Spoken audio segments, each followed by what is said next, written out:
You want to support Roland Martin Unfiltered? Be sure to join our Bring the Funk fan club. Every dollar that you give to us supports our daily digital show. There's only one daily digital show out here that keeps it black and keep it real as Roland Martin Unfiltered. Support the Roland Martin Unfiltered Daily Digital Show by going to RolandMartinUnfiltered.com.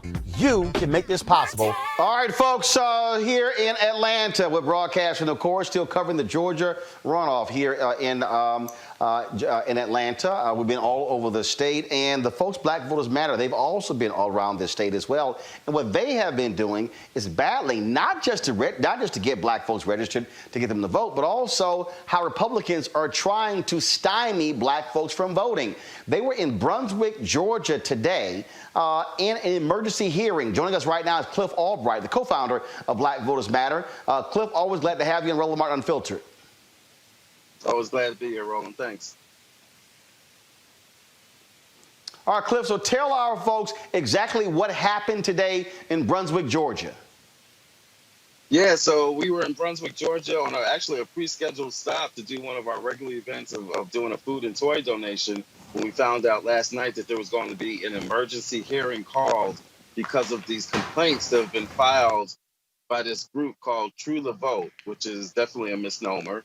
This is a group, conservative and in many ways just outright racist group that has gone around even in previous election cycles trying to get voters purged from lists. What they're doing right now in Georgia is that they're saying they're going to file complaints in all 159 counties. But today in Glynn County, what was called was an emergency hearing because of what they had filed in Glynn County. For those who don't know, Glynn County is where Brunswick is, which is where Ahmaud Arbery was murdered and where the DA that tried to bury the case at first was recently voted out.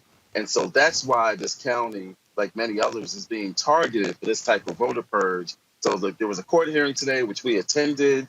It was a 3-person, it's really a 5-person board of elections, but only 3 members were present.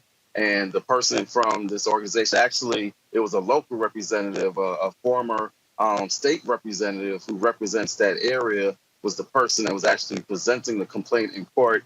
Then they allowed for some public comments. I spoke on behalf of not only Black Voters Matter, but also a coalition of organizations that had sent a letter from the Legal Defense Fund, as well as other organizational partners that we have from across the state.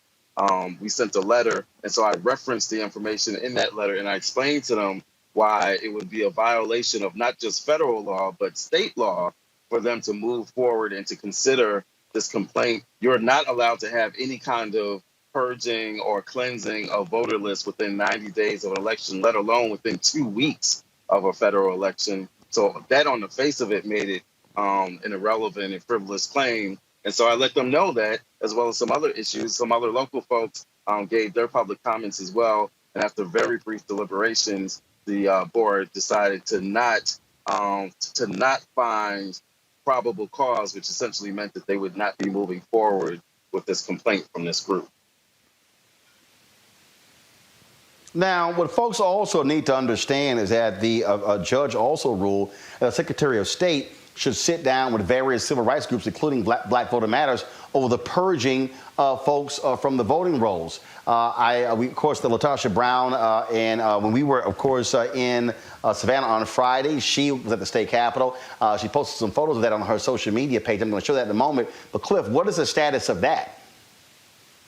Yeah, we still haven't heard back from the state on that. And so, what we're hoping is that the court will find that they're just in contempt of court. The court gave an order which basically said to work this out. We've done our due diligence trying to get them to respond by phone, by email, and as you referenced, even going down to the Capitol building to meet with the Secretary of State. They continue to fail to respond. And so what we're hoping is that the court will ultimately just find them in contempt and decide to rule in our favor. And with the remedy that we're seeking is that those voters, and again, this is a purge that goes back to 2019. This isn't a purge from this year, but the implications, the consequences of that purge are still being felt today, because we don't know how many of those 200,000 that were legally purged have not yet been re-registered. So the remedy we're seeking is that they automatically get re-registered. We don't want them to have to file anything, to call anybody, to jump through any hoops. They were purged illegally, and so we want them to automatically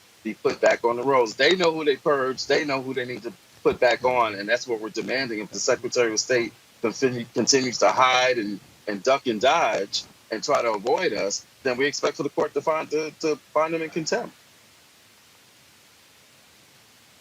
And again, let me be real clear here. The courts ruled for y'all to sit down, and the Secretary of State has not even responded? He's ducking and dodging, Roland. They have not responded to repeated attempts to work this out as ordered by the court. There's really nothing else to be done. We can't do anything more. We essentially almost had to sneak into the Capitol building just to serve them with the papers, to serve them with the notice that we were trying to work this out and to have a discussion around it. And so there's really nothing else that we can do other than to wait for the court to decide that the Secretary of State is being non-responsive and that they just need to rule in our favor. I mean, if one side is not going to present their information, is not going to follow the court order, we don't need to be dragging this out. And we're really concerned that that's what's going on here, that the Secretary of State feels that they could just drag this out, that at some point the courts will just have to decide, well, look, it's only 2 weeks left. There's nothing we can do. And so we know that that's the strategy. That's why we were aggressive in trying to meet with them. They're failing to respond. We think that the court needs to act now. In fact, Cliff, I'm showing these are the photos that Latasha posted from 3 days ago, where, to your point about sneaking in, they were avoiding y'all, and y'all had to track them down to serve them with these papers. They did not actually want to meet with Black Voters Matter. No. When they found that we were in there and had the papers to give them, it was like catching somebody with their hands in a cookie jar. They were pretty much like, oh, how you get in here? Well, that's what we do. We find a way. Whatever it is that we have to do to protect our folks' right to vote, we're going to make that happen. And whether that's going to the Capitol to serve them with papers, or whether that's showing up today in Glenn County to demand that these voters not be purged, and that they follow the law, that you can't do this kind of list maintenance within 90 days. We're going to do whatever it takes to let them know that we're not standing by it. And what's important is that, especially in these rural counties, because the same thing they're trying to do in Glenn County, they're trying to do in counties all over the state. They're trying to do it. They already tried it in Cobb and it was shot down. They tried it in Muskogee, and that Board of Elections actually found that there was some probable cause to at least look into it. Doesn't mean that they're purging folks, but still, even looking into it has a chilling effect, right? It has the effect of intimidating voters with the thought that they might be asked, why did you change your address? Where are you going? What are you doing? Who are you voting for, right? And so they try to do these things in these rural counties. And part of why we do what we do, why we roll through in these communities with the Blackest Bus in America, is because we want our folks to know that they are not alone. And there were several people from Brunswick in that courthouse today who said, you know what, I thought I was going to be here by myself. I was so glad to see y'all. That's the kind of impact that we want to have in communities. We don't want anybody in our communities who's trying to fight for truth. We who believe in freedom shall not rest. We don't want folks to feel like that they're alone in these battles. So it was really important to us that we were there today, that we were in the Capitol the other day serving those papers, and we will continue to be in every county, wherever there are Black voters facing these issues. That's where we're going to show up, along with some incredible state partners. Big thanks to LDF for drafting a letter that was sent to the Glenn County Board of Elections today. And again, Cliff, that is the thing that so here we are in the middle of an election.